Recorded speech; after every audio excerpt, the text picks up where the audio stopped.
देखिए, आप लोगों को मैथ में दो चरराशि वाले रैखिक समीकरण जो होता है उसे हल करने की विधियां बताई जाएंगी। जैसे चरराशि का मतलब आप लोग पढ़े होंगे, जैसे कि 6th-7th में। चरराशि का मतलब जितने अंग्रेजी वर्णमाला के जो भी अक्षर होते हैं, अंग्रेजी वर्णमाला का जो भी अक्षर होता है वो सब क्या कहलाता है? चर। जैसे कि एक्स वाई जेड, यानी कि P Q R S T, जो भी अंग्रेजी वर्णमाला का अक्षर है वो सब चर राशि के अंतर्गत आता है। अब अचर का मतलब होता है जितने भी अंक होते हैं, अंकगणित के जो भी अंक, जैसे कि 1 2 3, मतलब कोई भी अंक हो गया अंकगणित का, वो सब अचर के अंतर्गत आते हैं। ठीक है।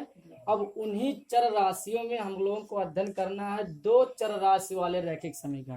कहने मतलब उसमें दो चर रहेंगे, एक यक्स और वाई हो सकता है, पी क्यू हो सकता है, या एन, मतलब दो चर राशि रहेंगे। पहचान करने के लिए जैसे कि आपको पढ़ाया गया होगा आगे क्लासों में, जैसे कि चर राशि का मतलब कई प्रकार के समीकरण होते हैं, हो जाता है रैखिक समीकरण, क्वेश्चन में आ जाता है। रैखिक समीकरण क्या होते हैं? रैखिक समीकरण वह समीकरण होता है जिसमें चर की एक घात होती है। जैसे एग्जाम्पल के लिए बात करें हम, 3x+5, ये क्या है? एक घातीय व्यंजक है। क्यों? क्योंकि चर की ही घात केवल देखी जाती है। जैसे चर की कितनी घातें हैं? एक घात, इसलिए ये घातीय व्यंजक कहलाएगा। और पद के आधार पर अगर बात करें तो दो पद है, एक पदीय एक पदीय। दो पदीय व्यंजक है लेकिन घात कितनी है? एक घातीय व्यंजक को ही रैखिक समीकरण कहा गया, कहीं पर भी हो। ठीक है। अब ये भी है तो ये घातीय ही, लेकिन इसमें कितने चर हैं? दो चर हैं, दो एक्स वाई है। एक्स और वाई दो प्रकार की चर राशियां हैं, इसलिए बोला जाएगा इसे दो चर राशि रैखिक समीकरण। इसे हल करने की जो है, जो विधियां हैं, प्रमुख है, 3 विधियां प्रयोग में लाई जाती हैं हल करने के लिए। पहली विधि है आपकी विलोपन विधि। क्या नाम है? विलोपन विधि पहली विधि है आपकी। और दूसरा है आपका प्रतिस्थापन विधि। सभी लोग देखिए 6-7 से शुरू होता है, 10th 11th 12th तो सभी क्लासों के लिए उपयोगी है ये। ठीक है। विलोपन विधि, प्रतिस्थापन विधि, और तीसरा आता है आपका, तीसरा आ जाता वज्र गुणन विधि। ठीक है। वज्र गुणन विधि। इन तीनों विधियों द्वारा हम समीकरण को हल करना बताएंगे। एक ही समीकरण को आप ध्यान से समझिएगा, तुरंत समझ में आ जाएगा। जैसे मान लीजिए पहला विलोपन विधि से हल करने के लिए प्रारंभ किया जाता है। देखिएगा, पहला है विलोपन विधि। क्वेश्चन में ऐसे आ जाता है, विलोपन विधि द्वारा x और y के मान निकालिए, मान ज्ञात करो, ऐसा क्वेश्चन आ जाता है। तो अब x और y का मान ज्ञात करने के लिए हमारे पास जो समीकरण दिया गया है, समीकरण आप ऐसे पहले नीचे लिख लेंगे। तरीका सीखिएगा, ये बोर्ड में लिखने के भी तरीके बताए जाएंगे, यहाँ किस प्रकार से बोर्ड में बच्चे लिखेंगे ताकि नंबर आपको पूरा मिले। ये दो समीकरण है। अब इन दोनों समीकरण को हल करने की जो प्रमुख विधियों में ये 3 विधियां ज्यादा महत्वपूर्ण है, और सबसे ज्यादा सरल विलोपन है। तो देखा जाए सभी सरल है कि जैसे कि ज्यादा सरल विलोपन ही पड़ता है लगाने में, बाकी तो सभी सरल पढ़ते हैं, जिसको जैसा अच्छा लगे। अब इसमें विलोपन विधि हल करने, नाम में एक सुना, विलोपन मतलब विलुप्त हो जाना, एक पद समाप्त कर देना, विलुप्त कर देना, नाम से स्पष्ट इसका ना, विलोपन नाम इसका ना, मतलब एक पद को क्या करो? विलुप्त करो। और विलुप्त करने के लिए कोई भी एक पद, चाहे एक्स को विलुप्त करो, चाहे एक वाई को करो, या एक्स करो, जो भी आपको अच्छा लगे, जो आपको सरल पड़े, ऐसा कर सकते हैं। तो अब सरल करने, विलुप्त करने के लिए ज्यादातर विलोपन विधियों में ध्यान दीजिएगा, ज्यादातर जोड़ा जाता है। इसमें जोड़ना घटाना दो प्रकार के बात कर सकते हैं, जोड़ना या घटाना, दोनों तरह की विधियां प्रयोग में लाई जाती है। चाहे जोड़कर लाया जाए, विलुप्त किया जाए, या घटा कर लाया जाए। हम लोग कब जोड़ सकते हैं, कब घटा सकते हैं, इस बात भी समझेंगे। कब जोड़ सकते हैं, कब घटा सकते हैं। जैसे पहले समीकरण में जो चिन्ह उपस्थित है प्लस प्लस के हैं, दूसरे समीकरण में जो चिन्ह है अगर वो भी प्लस प्लस, मान लीजिए विचार करते हैं यहाँ भी प्लस यहाँ भी प्लस, तो ये है मैथ पढ़ते होंगे, जानते होंगे, जहाँ कोई निशान है तो प्लस माना जाता है। अगर पहले समीकरण में सभी प्लस है, दूसरे समीकरण भी सब जगह प्लस है, तो पक्का है घटाना पड़ेगा, क्योंकि घटाएगा तभी तो एक पद विलुप्त होगा, कटेगा घटेगा तभी कटेगा, कटेगा तभी एक विलुप्त होगा। क्लियर है ना? इसका मतलब हुआ। और अगर चिन्ह माइनस के साथ है तो हम लोग जोड़ भी सकते हैं और घटा भी सकते हैं, दोनों काम कर सकते हैं। चाहे जोड़े या घटाए दोनों काम कर सकते हैं। तो अब किसे जोड़ा जाए जिसे विचार करते हैं। सभी लोग पढ़े होंगे, चिन्हों का योग पढ़े होंगे। अगर दो संख्याएं आपके सामने प्लस या प्लस करके अगर समान चिन्ह होता जोड़ने पर 5 आता है। समान चिन्ह चाहे ऋण ही क्यों ना हो लेकिन जोड़ने पर -5 आता है। अगर यहीं पर प्लस इतना 2 आ जाए, इतनी की चिन्ह अगर अलग अलग हो जाता तो पक्का घटाया जाता है, घटेगा। और घटा करके एक लिख दिया जाता है, बताया गया होगा क्या, घटा करके जिस संख्या बड़ी होती है उसके सामने जो निशान होता है वही लगाया जाता है। बात समझ आ रही ना। इसका मतलब मानफन लगा दिया जाएगा यहाँ। तो वैसे यहाँ अब घटाएंगे तो हम अगर ऐसे बराबर नहीं करेंगे तो घटाएंगे तो एक पद बच जाएगा। इसमें जब विलोपन विधि लगाएंगे तो पहले दिमाग में आपको यह रखना है कि एक पद को विलुप्त करना है, मतलब समाप्त करना है। एक पद कोई समाप्त हो, चाहे x हो या y हो, कोई दिक्कत नहीं, फर्क पड़ता है।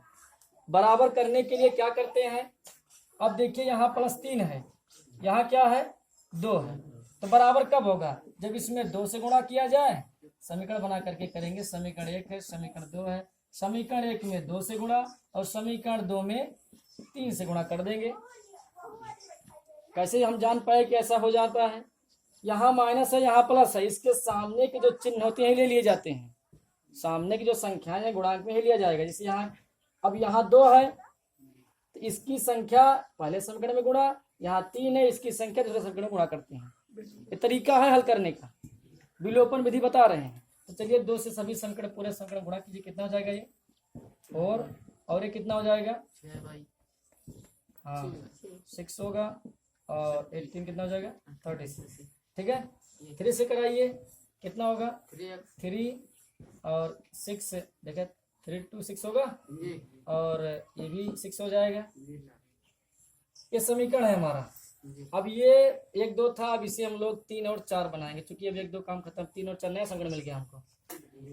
अब देखिए यहाँ लिख सकते हैं, यहाँ किनारे लिख दीजिएगा ऐसे रेखा खींच करके, जोड़ने पर। और अगर दोनों समीकरण जोड़े जाते हैं तो चिन्ह नहीं बदलता है। से कुछ लोग कहते हैं यहाँ घटाइए, यहाँ प्लस है, हम ऐसे कर लेते हैं ना, गलत है, ऐसा नहीं करेंगे। ऐसा कब करें, जब यहाँ घटाने पर लिखा जाएगा। अगर जोड़ने पर लिखा है तो कोई भी समीकरण हो तो आप उसे ऐसे सीधा जोड़ देंगे। देखिए यहाँ आगे पहले यहाँ प्लस है, यहाँ प्लस है, समान चिन्ह जुड़ते भी बताएगा। यहाँ देखिए समान चिन्ह क्या होते जुड़ते हैं। यहाँ +4 +3 कितना हो जाएगा +7। ये देखिए जोड़ तो रहे हैं, 6 और 6 जोड़ेंगे लेकिन चिन्ह अलग होने के कारण क्या हो जाएगा, ये कट जाएगा भाई, 6 से 6 निकलेगा 0 हो जाएगा, जिसे छोड़ सकते हैं हम लोग। एक पद विलुप्त हुआ, एक ही पद तो बच्चा, बराबर लगा बराबर लगे, 36 तो 6 कितना होगा 42 होगा ना। x की वैल्यू निकाला जाता है, बताया जाता है x के जो गुणांक में होता है वो बटे में जाता है। छोटे बच्चे भी ध्यान देंगे। 7 को जब इसमें काटें कितना हो जाएगा 6 बार जाएगा। x की वैल्यू कितनी आ गई 6, लिख दिया जाएगा। यह मान समीकरण 1 व 2, चाहे आप 1 में रखें या 2 किसी में रखें, कोई दिक्कत नहीं है, कोई फर्क नहीं, आंसर उतना ही आएगा, कोई टेंशन नहीं। तो समीकरण 1 व 2 में मान रखने पर, कौन सा मान, यह मान, मतलब वही x का मान।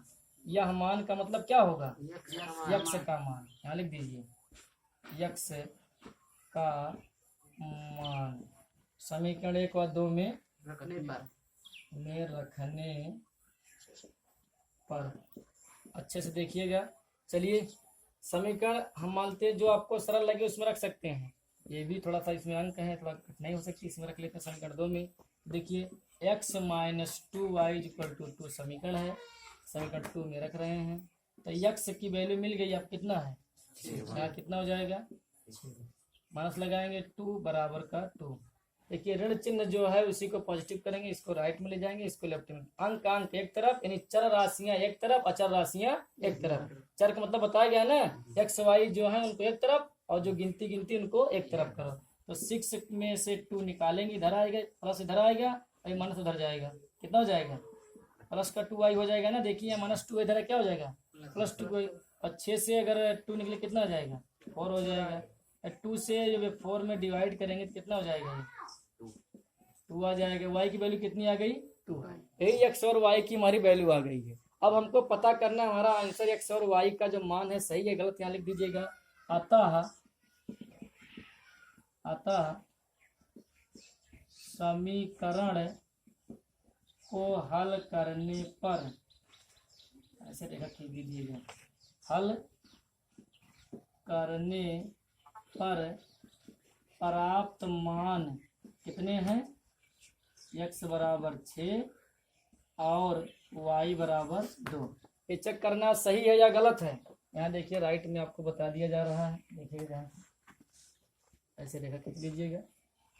समीकरण कोई भी एक या दो जो आपको अच्छा लगे, मानते हैं एक लेते हैं, इसे चेक करते हैं। 3, 2 और कितना, x की वैल्यू रखिए, कितना है x की वैल्यू, कितना मिला है 6। हाँ 6 रखिए, तो 2 गुणा में 6 प्लस का 3 गुणा में y का मान कितना है 2 बराबर में 18 आना चाहिए। 6 दूनी कितना होता है 12, 2 कितना होता है 6 बराबर 18, 12 से कितना होता है 18 बराबर 18 आ गया ना। इसके मतलब आंसर में किताब में कहीं पर अगर आंसर गलत है तो आप उससे निश्चित रहिए आपका आंसर सही है जो आया हुआ है, ठीक है।